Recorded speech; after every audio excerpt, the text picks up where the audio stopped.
आज के दौर में इतना जलन हो गई बा कलाकार के बीच में, लेकिन कहल गई बा कि खुले रहिए विचारों से मगर बंधे रहिए संस्कारों से।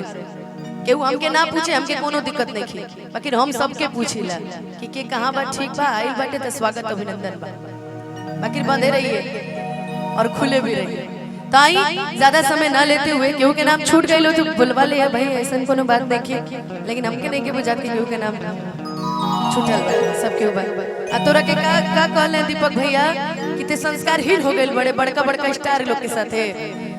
अरे पगला आप तो तोरे में संस्कार आइल बाटे, कह दे कि छोड़ दिया वो रास्ता जिस रास्ते से कभी थे गुजरे, तो छोड़ दिया उन महफिलों में बैठना जिसमें हमारी इज्जत नहीं थी, ठीक ना। बाकी तो सबके में कितना संस्कार बा हमरा पता बा, ठीक। आई जगदम्बा भैया एगो छोट भजन से शुरुआत करे, ओकरा बाद तो फिर बहुत सारा ऐसा फरमाइश बाटे जौन पूरा करेंगे बा।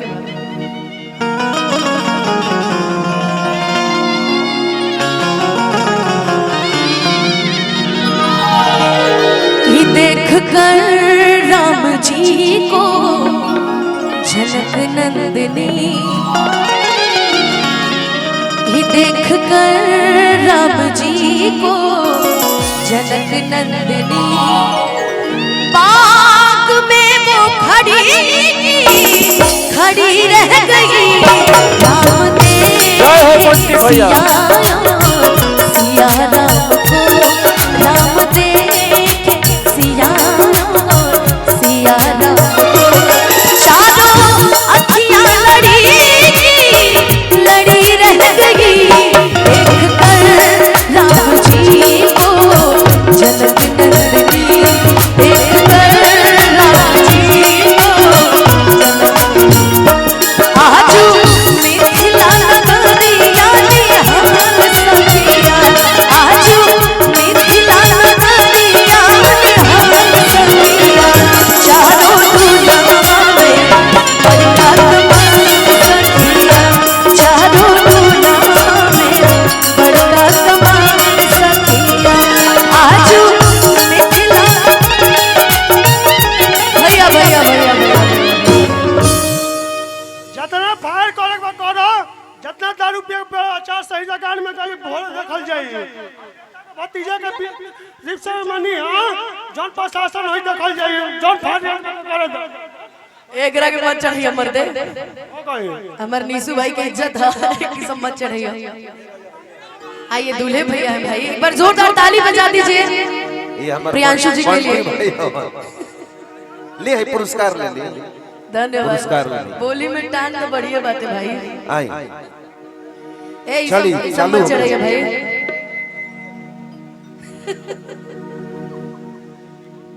कबो कबो पता बा कार्यक्रम के लू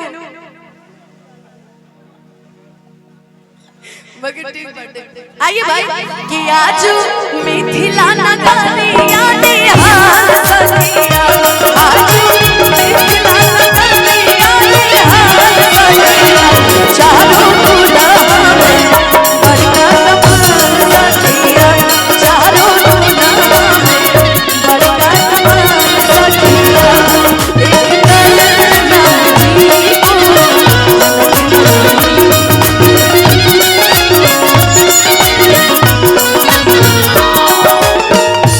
एक सखी ने कहा जानकी के लिए,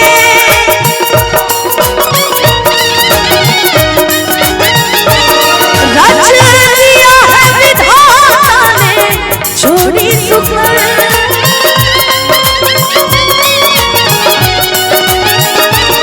रच लिया है विधाता ने छोड़ी सुकर।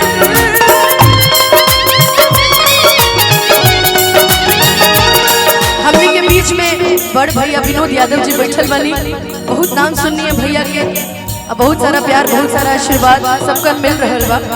रच लिया है विधाता ने छोड़ी सुकर, पर धनुष कैसे तोड़ेंगे कोमल कुंवर, पर धनुष कैसे तोड़ेंगे कोमल कुंवर, मन में शंका बनी रहेगी, राम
जाए ऐसे डर न लगेला कबो कबो ऐसा मत करी भैया इकलौता बेटी बेटा बानी हमने के सब घर के मत करी।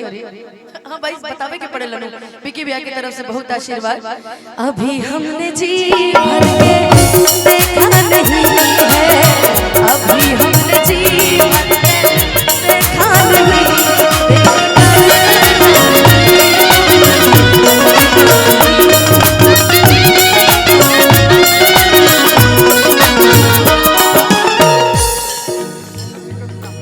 डर लगे लनू तो वो वीर आए देखो यहाँ पर खड़े,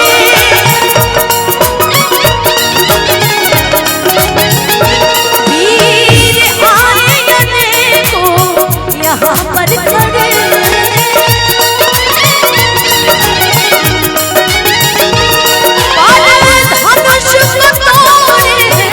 श्री राम जी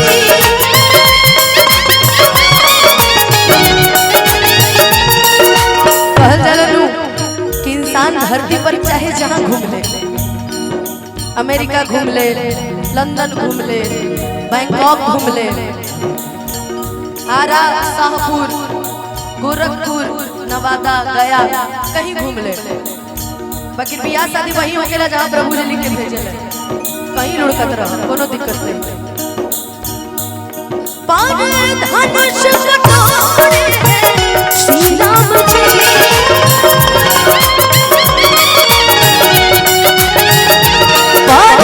धनुष को तोड़े श्री राम जी, कोई फिर भी धनुष को हिला ना सका, कोई फिर भी धनुष को हिला ना सका, सबकी मस्तक तनी रह गई देख कर